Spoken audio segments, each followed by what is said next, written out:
A lot of us think we know everything about the internet, but that's not quite the case. We might all know how to use search engines to find different websites, but the truth is that these search engines barely scratch the surface when you compare their results to just how many websites there are on the internet. Trust us, there's a lot. Stick around until the end to have your eyes open to some of the most messed up things about the other side of the internet.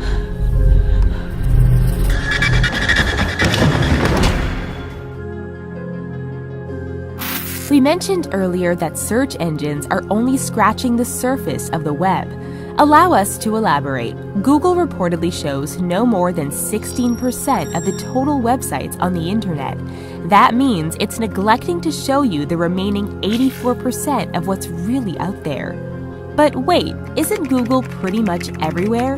Technically, yes, but it's much more complicated than that. What it comes down to is the way that websites are cataloged. Some people have even speculated that Google has only indexed just 4% of the internet. It's hard to know for sure when you're working with something as grand as the internet, but that 4 to 16% is said to represent approximately 35 trillion web pages. The deep web refers to the web pages that can't be easily found on a search engine. While technically the deep web isn't illegal, there are illegal things happening. For example, the deep web has websites where criminals buy and sell your information. That's right, the deep web is a place where your identity can get stolen. Shadow Crew was one of the original message boards where criminals could buy guns, stolen credit card information, and illicit substances. Even though the message board was shut down by the feds in 2004, many more have popped up in its place. You may have to dig deep to find these message boards, which means that some of the sleaziest and smartest crooks are playing their games with the utmost stealth. You might have heard of Gamergate, which was a terrible thing to happen to female gamers and women in general in this day and age. Part of what is truly disturbing about the deep web is that people use it to dox others. Doxing means that they find an online user's real name, address, phone number, personal email, date of birth, etc. for the purpose of harassing them. The Baphomet subboard on 8chan was notoriously known for doxing and posting private information so that users could instigate attacks.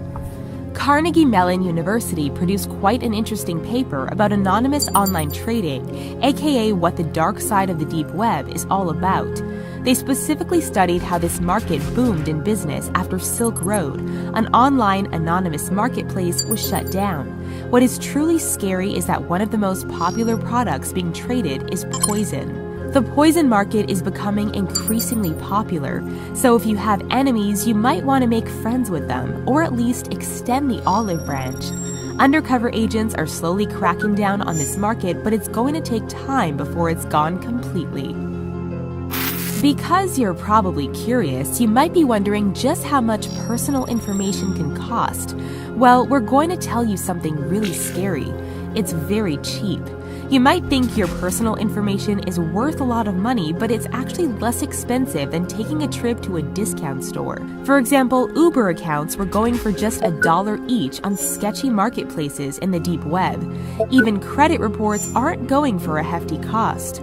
Getting records from the credit pair Experian and TransUnion can go for as low as $1.50. So your personal information isn't as priceless as you might think. Since we know there's a lot of trading going on with personal information like Uber and credit accounts, it all has to be stored somewhere. The biggest question is, how does the deep web have deep pockets of data storage? Well, back in 2001, the University of California at Berkeley did a study, and it looks like the deep web has about 7.5 petabytes of data. 1 petabyte equals to about 1 million gigabytes, so that is a lot of data storage happening. A 2014 study put that number at 1 million exabytes, which is equal to 1 billion petabytes. We can only imagine that the amount has increased significantly since then. We know there's a lot of trading and purchasing of illegal things happening in the dark corners of the deep web, but how are people paying for these things? It's not like they can use a traceable credit card. PayPal wouldn't work either. It's not like people are mailing cash to an anonymous address. Ladies and gentlemen, this is where the infamous Bitcoin comes in. Granted, it's not the only way to pay, but it is one of the numerous different types of cryptocurrencies out there. Cryptocurrency is an alternative to digital currency, and it's a lot more secure, meaning people can't hack into it to find your identity. Most of us know that people are using the deep web for more than just buying products. They are also looking for specific services. We're not talking about random ads for companionship that you might see on Craigslist. The services we're talking about are being done by groups like the Mafia, or so we think. For one, it looks ridiculously easy to hire a hitman on the deep web. For a while, there was quite the scam going on. A group called the Vesa Mafia was basically taking people's money but then not delivering on their life-ending services. And it's not like the users could report such fraud to the police either. Because the deep web gives a person a way to browse somewhat anonymously, their activities are difficult to track. This goes back to that whole thing about a website being indexed and all, which opens the door for quite the number of illegal activities. But one of the most terrifying and disturbing things out there is the adult entertainment industry and how it involves those under 18. In the dark, deep web, people seem to get away with it. However, one of the most famous hacker groups, Anonymous, stepped in to help with this issue. While they use the deep web for communication and organizing their takedowns, they also do vigilante work. In February 2017, they took down about 20% of the dark web, targeting sites that involved underage children. Another scary and disturbing thing that is happening on the deep web is the fact that terrorist groups are able to publish propaganda and organize their efforts. Since the deep web gives people a certain level of anonymity, it has become a popular tool. This is how a lot of organizations are able to recruit their people overseas, and why you sometimes see teens and young adults running away to join groups like ISIS. Of course, the United States government is aware of this problem. They are trying to develop software that will reveal the identities of people using the deep web for terrorism. They're also trying to crack down on the Onion Router, a software that enables anonymous communication.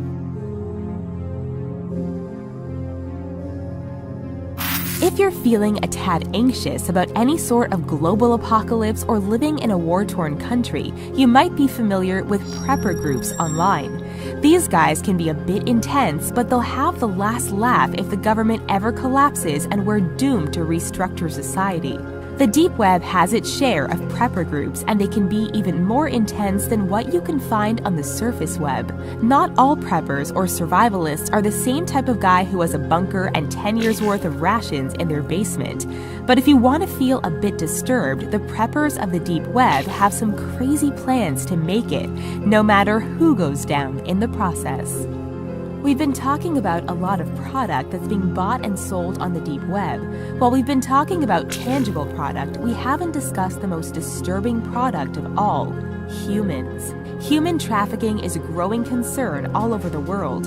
When people disappear without a trace, human trafficking is always a factor. How exactly this happens is unknown, but there's more information being revealed each day linking trafficking to the deep web.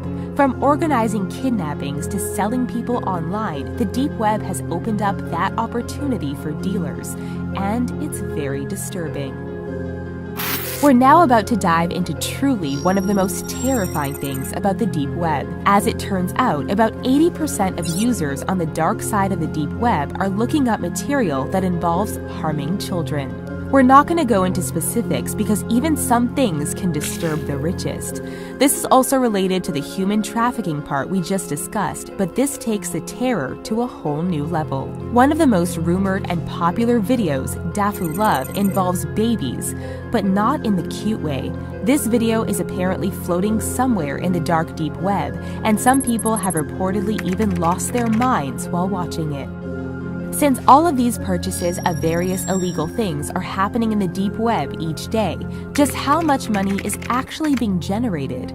Well, the numbers may surprise you as well as make you question your career choice. Apparently, the biggest dark web markets make an average of $500,000 a day. Some dealers even reportedly make $1 million a day. In 2013, one of the biggest deep web trading sites, Silk Road, was shut down. But when you shut down one site, 10 more come up in its place. Some of the product being traded and sold is quite disturbing. In 2016, a 19-year-old reported to Vice that he was making thousands per week from buying gift cards using stolen credit cards. He then sold them for cheap on the deep web. He's more financially secure than the average young adult, but he's definitely more paranoid too. We should probably have put this in the #1 spot because it is so disturbing. On the deep web, people are free to explore their likes and interests without judgment. But there is one corner of the deep web that's much darker than others, and that is the Cruel Onion Wiki. This site shows off a genre of videos where women are wearing heels and doing harm unto small animals like puppies and kitties. It's incredibly upsetting. We're pretty sure the people who do this have no soul. Animal rights groups are trying to get this to stop. Okay, that last one was pretty heavy, so let's take a happy break and shake it off for a moment. Now back to business. Here's something that seems a bit more lighthearted: fake passports. The deep web offers an abundance of resources to get fake passports. Sure, this seems pretty harmless, but then again, think about the people who would want to get into a country illegally, like terrorists, and suddenly this topic gets deep. These fake passports are incredibly detailed and are able to be passed off as the real thing. Another thing that is interesting about the deep web is that there are hackers getting rich from selling and installing malware online. One of the most popular malware softwares, CryptoLocker, is ransomware. Basically, when your computer is infected, you can pay a fee to have it all restored. That's mainly where you'll see hackers making their money. Of course, your personal information can be stolen and then sold on the deep web, but the ransomware itself is pretty disturbing. You're going to need your tinfoil hat for this next one. We can assume that funding for the Onion router that we mentioned earlier, aka Tor, comes from deep web users.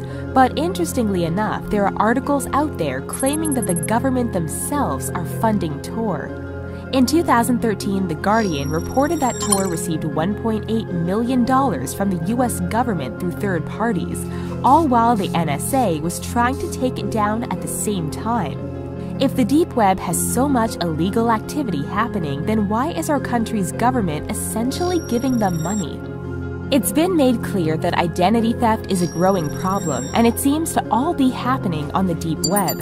Not only is an adult's personal information not safe, but it seems like a baby's personal info is vulnerable too. That's right, a freshly made social security number for your newborn could be up for grabs. Kids are becoming more vulnerable to identity theft than ever before. In December 2018, over 500,000 current and former students in the San Diego Unified School District had their information compromised or stolen. Keep an eye on the deep web for their info. At least that's our guess of where it went. Finally, and this is probably the biggest no-brainer in the world, but we have to mention it, you can buy weapons illegally on the deep web. While some dealers won't sell unless you're licensed, there's always someone out there who will take the risk. This fact is probably one of the biggest counter-arguments used in the gun control debate. It's also terrifying to think about. People can use the deep web to access some of the most secretive marketplaces and be able to buy something that can be used to do harm unto others. And it's not just terrorists doing this. Even your next-door neighbors could be guilty of illegally purchasing a firearm online.